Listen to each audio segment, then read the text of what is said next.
प्रभु रामचंद्रायका वालीसुत युवराजा करुण सीता सुतीच्या कादा गणकरी पाठविले बोधा सांगाचे बाद दिदले वेद प्रतिपाद्या जय संस्कृत आत्मरूपा देवा तुझे गणेशु सकलपती प्रकाशु मने निवृत्तासु आधार गोदी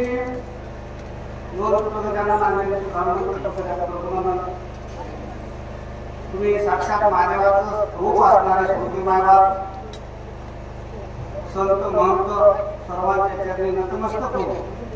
मी काही तसा चांगला गाजलेला सूचक नाही, परंतु सेवाभाव म्हणून या ठिकाणी सेवा करण्याचा प्रयत्न करतो. तुकारामांसाठी महान होती जागा काही सुंदर कथा सांगितली, बरेच असे सुंदर वाक्य होऊन गेले, पण तसंच जमल तसं परमेश्वर तसं बुद्धीला चालना देईल तसं सोडण्याचा प्रयत्न करू.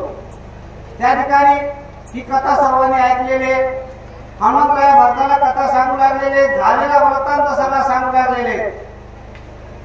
त्या किष्किंधा नदीमध्ये वाली आणि सुग्रीव दोघं बंधू होते. सुरुवातीला त्या दोघांचं प्रेम खूप होतं, लहानपणी भावाभावामध्ये खूप प्रेम असतं, पण नंतर काहीतरी गैरसमज होतात आणि गैरसमज झाल्याच्या नंतर ती दुश्मनीमध्ये त्याचं रूपांतर होतं. तसं वाली आणि सुग्रीवाचं रूपांतर दुश्मनीमध्ये झालं. आणि योगायोगाने आम्ही त्या पर्वतावर आमची भेट झाली पंपा सरोवराच्या ठिकाणी, आणि सुग्रीवाची रामप्रभूची मैत्री झाली. आणि मैत्री होऊन सुग्रीवाने रामप्रभूचं दास्यत्व करायचं असताना ठरवलं.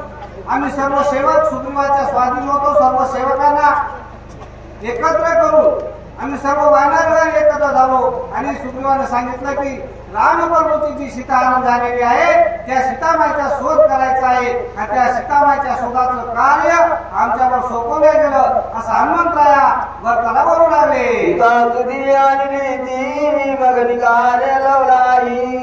कपी सगे तथा नवी तपाई गोई भाई रघुराजा. आणि मग रामप्रभूच्या सोबत असणारे सुग्रीव, अंगद, नळ, नीर, जामवंत सर्व असणारा जो वानरांचा समुदाय होता तो सर्व समुदाय असणारा रामप्रभूच्या सोबत होता असा असणारा हनुमंतराया भरताला बोलू लागले. विभीषण शिकवी रामनासी मानी तो त्याच्या वदनासी लाता आणि तऱ्याची तोळाला रामापाशी पैसरला. त्या ठिकाणी सांगू लागला आता कथा गेली लंकेमध्ये. विभीषण हा चांगल्या वृत्तीचा होता, सद्विचारी होता, सुविचारी होता, त्याला कोणावर अन्याय करू वाटत नव्हता. आणि त्याने आपल्या भावाला सांगितलं की दादा, तुम्ही जे सीतामाईला चोरून आणण्याचा जो हट्टास बांधलेला आहे तो चुकीचा आहे. बरं, आणलं तर आणलं, तुम्ही काय करा, सीतामाईला असणारा रामप्रभूच्या स्वाधीन करा. रामप्रभू तुम्हाला काय करतील, क्षमा करतील. परंतु रावणाने ते ऐकलं नाही. त्याला लाथा हाणल्या आणि लाथा हाणून त्याला लंकेच्या बाहेर काढून दिलं आणि शेवटी तो विभीषण रामप्रभूला शरण आला. अशी असणारी कथा सांगू लागले.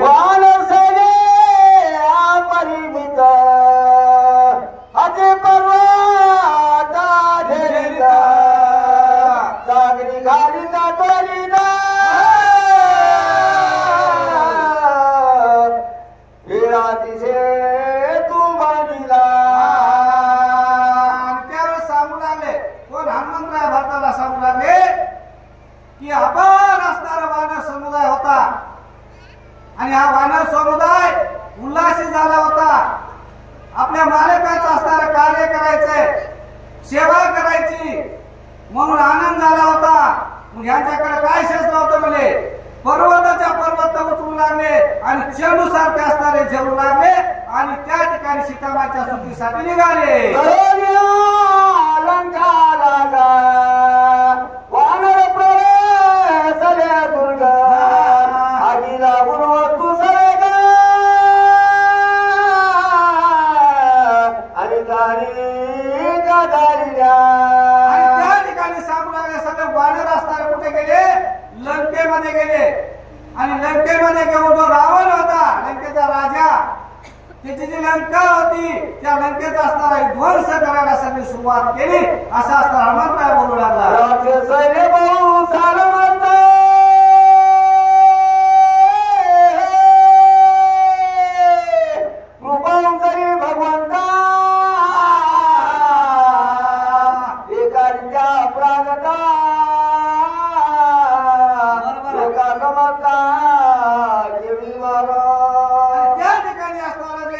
राक्षस होते, म्हणजे अपार असणारे राक्षस होते. आणि हे राक्षस जे होते या राक्षसांचा असणारा आता उद्धार करायचा आहे. कशामुळं यांनी असणार जे हनुमंत आणि इतर जे वानर सेना होते यांच्यासोबत असताना आता युद्ध होणार होतं. म्हणून त्या भगवंतांना असणारे त्या राक्षसांनी काय म्हणाले, श्रीराम दीन दयाळ श्रीराम सवे प्यारा श्रीराम कृपा करो ऋण कपाल श्रीराम.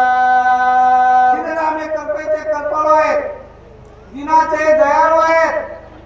आणि राम प्रभू असणारे कसे आहेत, दयावंत आहेत. म्हणून राम प्रभूच्या मनामध्ये असणारे दया उपजली. काय म्हणाले, राम कृपे दाखवला रामाचे वीता ज्वाला राम कृपाळू करा लोका सकळा देखोनिया. राम कसा मिळे, कृपेचा कृपाळू आहे, कळवाळू आहे, जीवाचा असणारा जीवाणू आहे, असा असणारा राम प्रभू आहे. राम जगाची उत्पत्ती राम जगाची आकृती गती राम जगाची संजय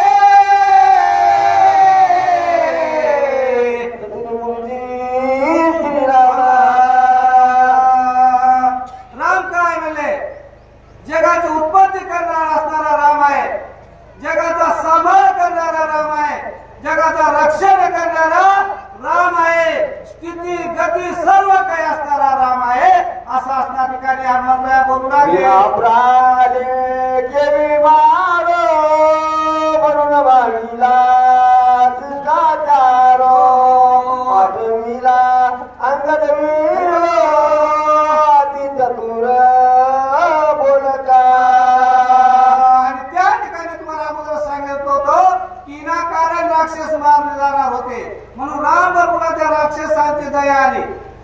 कारण ह्याच्यामध्ये सगळेच काय असणारे हिंसाचारी नव्हते, सगळ्याच राक्षसाने काही वाईट कार्य केलेलं नव्हतं. पण विनाकारण असणारे गव्हासोबत किडे जसे भरले जातात तसे असणारे राक्षस मारले जाणार होते.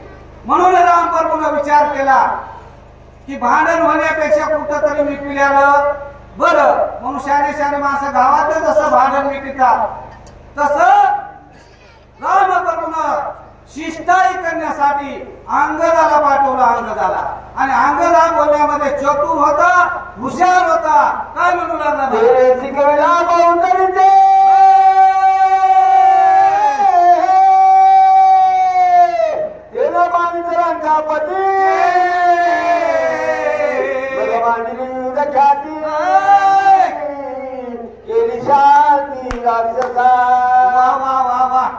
धन्यवाद मामा. मी आधीच नाही, मला वाटू लागलं मला वाच्य कसा भेटते की, मला वाच्य कसा भेटते की. पण काय वाचक भेटते, सुंदर आणि स्पष्ट वाचणार. आता चूक झाली की माझ्या त्यानं होईल, वाचण्यामध्ये काही चूक होणार नाही, कारण मी थोडासा नवीन माणूस. त्या ठिकाणी अंगद गेला म्हणजे कुठं, शिष्टायला गेला. कोणाकडे गेला, रावणाकडे गेला. रावणाकडे गेला पण रावण अहंकार होता, त्याच्यामध्ये काम क्रोध असणारा भरून उठलेला होता. त्याच्यामुळे त्यानं ती शिष्टाई मान्य केली नाही. काय म्हणू लागला, युद्ध झाले भरांगर मंत्री प्रकारी बोल इंद्रजी दादी महावीर कुंवर बारी. आणि त्या ठिकाणी मग घनघोर असणारं युद्ध झालं. म्हणजे घनघोर युद्ध झालं. युद्धात कोण कोण मारले गेले, इंद्रजितासहित सर्व असणारे रावणाचे मुलं मारल्या गेले, रावणाचे नातू मारल्या गेले, रावणाचे पंतू मारल्या गेले. घनघोर असणारे युद्ध झालं. काय काय कुंभकर्ण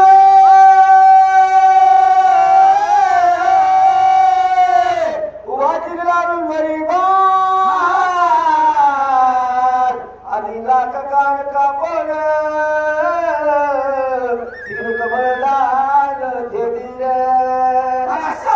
घनघोर युद्ध झालं. म्हणजे घनघोर युद्ध झालं. या घनघोर युद्धामध्ये ज्याचा भाव होता कुंभकर्ण होता, तो कुंभकर्ण असताना युद्धाला आला. आणि युद्धाला आल्याच्यानंतर त्याचा सुद्धा अपमान केला, त्याचं नाक कान असणारं छेदून टाकलं, त्याचं मुंडकही असणारं उडीलं. असं गणगोर युद्ध झालं. पुत्राचे दुःख भारी काही मुखी शंका करी रावणा तुझ्या थोरी तुला तुम्ही धाता जाता. आणि असा रावण होता म्हणजे राक्षसाला त्याचा धाक होताच होता, पण देवांनाही सुद्धा असणारा त्याचा धाक होता. 33 कोटी देव असणारे त्याने आपल्या कब्जामध्ये ठेवलेले होते असा रावण. परंतु तो सुद्धा दात तोंडाने बोंबू लागला. आता काय करा बाबा म्हणू लागला. वय असणारे एवढे असणारे लेकरं मेले, नातू मेले, पंतू मेले, आता मी एकटाच राहिलो म्हणू लागला. तो सुद्धा रडू लागला. काय म्हणू लागला.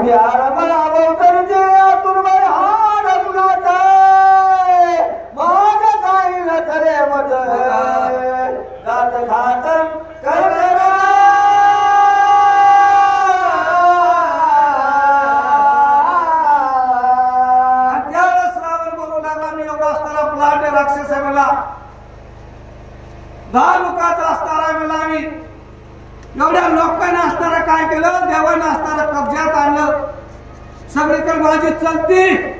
परंतु या रामाने माझं काय केलं, मला हैराण करून सोड, हैराण करून सोडलं.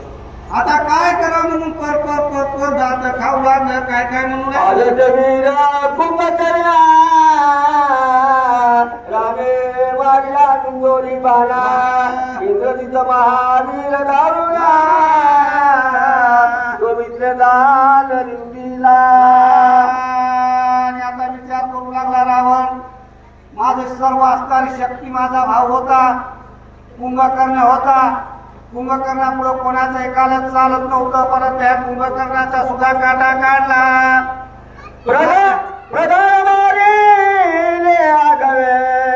सैन्य सैन्याने गेले दिवे एकलेल्या काय करावे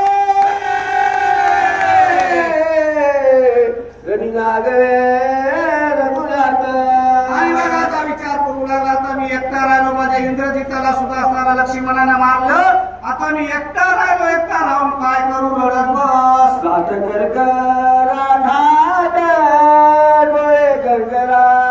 भवानी राजी दोन्ही हात तुम्ही सत्याभूत उतरली. मग रावण येडा पिसा झाला. सैरावैरा इकडे तिकडे टकमक बघू लागला. दात कर खाऊ लागला, हात चोळू लागला. आता काय करू, माझ्या हातात काय उरलं नाही, आता काय करू. रागाच्या भरात असणारी जी शक्ती होती बाबा जेव्हा दिलेली, ती शक्ती आता उचलली. काय केलं, मारू आपण त्या कारणे सांगतीला प्राण लक्ष्मणिया विषण शक्तिदान हरिदली. आणि मग त्या रावणाने काय विचार केला, म्हणले जो शरणांगत आहे कोण आहे विभीषण, ह्या शरणांगाचा काय करावा, काटा काढावा. कारण राम शरणांगताला मरू देत नाही. अशी असणारी काय आहे, रामाची ब्रीद आहे, रामाची असणारी अशी शक्ती आहे. जर आपण त्या विभीषणाला मारलं तर त्याच्या दुःखामध्ये काय होतील, हे दोघं भाऊ विवळ होतील आणि प्राण त्याग करतील. म्हणून असणारी ती शक्ती त्या विभीषणावर सोडली. असं असणार हनुमंतराय असणार काय, श्री ज्ञानदेव तुकाराम पंढरीनाथ भगवान की जय. कपिवर्य महारुद्र हनुमान की जय. झालेली सेवा केली मुक्ती रामदास महाराज आणि सूचक नारायण